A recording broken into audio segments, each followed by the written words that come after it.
जय श्री कृष्णा दोस्तों आज हम आप लोगों के लिए लेकर आए हैं बहुत ही ज्ञानवर्धक प्रसंग। तो दोस्तों आज का प्रसंग है इंसान मरने के बाद स्वर्ग जाता है या नर्क। तो आइए दोस्तों कहानी को आरंभ करते हैं। एक बार की बात, एक ब्राह्मण काशी से विद्या ग्रहण करके आ रहे थे। इधर रास्ते में चलते चलते थक गए थे और एक जगह रुक गए थे। उनके सिर के ऊपर बहुत सारी गिरंत रखी थी। इधर अट्टे के ऊपर एक वैश्या खड़ी थी।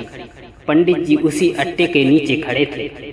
इधर वैश्या ने नीचे झांक कर देखा, एक बहुत ही विद्वान ब्राह्मण खड़ा है जो तिलक लगाए है और पीले वस्त्र पहने हैं, कंधे पे जनेऊ है, पीताम्बर डाला है और सिर के ऊपर ग्रंथों का चिट्टा चिन्हा है। तभी थोड़ी देर के बाद वैश्या नीचे उतर कर आई और पंडित जी को प्रणाम किया। उसी समय सामने से एक अर्थी आ रही थी। तभी वैश्या ने पंडित जी से कहा, हे महाराज, आप देखने में तो बहुत ही ज्ञानी लग रहे हैं, जरा बताओ तो सही, ये इंसान जो मरा है, इसे ले जाया जा रहा है, ये मरने के बाद स्वर्ग गया है या नर्क गया है? तभी ब्राह्मण देवता उस वैश्या के चेहरे गाहीं देखने लगे। तभी थोड़ी देर के बाद एक और दूसरी अर्थी आई, उसके पीछे हजारों की भीड़। तभी फिर पूछा, पंडित जी बताओ तो सही, ये इंसान जो मरा है, ये स्वर्ग गया है या नर्क गया है? फिर थोड़ी देर के बाद तीसरी अर्थी आई। वैश्या ने फिर पूछा, पंडित जी बताओ तो सही, ये इंसान जो मरा है, ये स्वर्ग गया है या नर्क गया है? तभी हंसकर के पंडित जी ने कहा, हे पुत्री, ये सब कुछ बताने के लिए मुझे ज्योतिष नहीं देखनी पड़ती कि ये इंसान स्वर्ग गया है या नर्क गया है। और फिर तभी पंडित जी ने कहा, जो पहली अर्थी गई थी, आपने देखा था, उस अर्थी के पीछे हजारों की संख्या में भीड़ थी। उन सभी के आंखों से अश्रुधारा बह रही थी और सबकी जुबान पर एक ही चर्चा थी कि भाई आज हमारे बीच से और समाज से एक बहुत ही अच्छा व्यक्ति चला गया, जिसके लिए समाज इस तरह से रोए।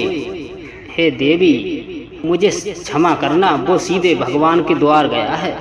और जो दूसरी अर्थी गई थी, उसके पीछे भी हजारों लोग थे, लेकिन उन सभी के मुख से एक भी अश्रुधारा नहीं बह रही थी और उन सभी के मुख से एक ही आवाज निकल रही थी, ये बहुत ही बड़ा दुष्ट और पापी था। ऐसे इंसान को तो 10-20 साल पहले ही मर जाना उचित था। इसने तो सभी के नाक में दम कर रखा था। सभी मोहल्ले के परेशान थे। जिसके मरने के बाद लोग इस तरह के शब्द बोलें, चर्चा करें, तो माफ करना देवी, वो सीधे नरक ही जाएगा, वो वैकुंठ और स्वर्ग नहीं जा सकता।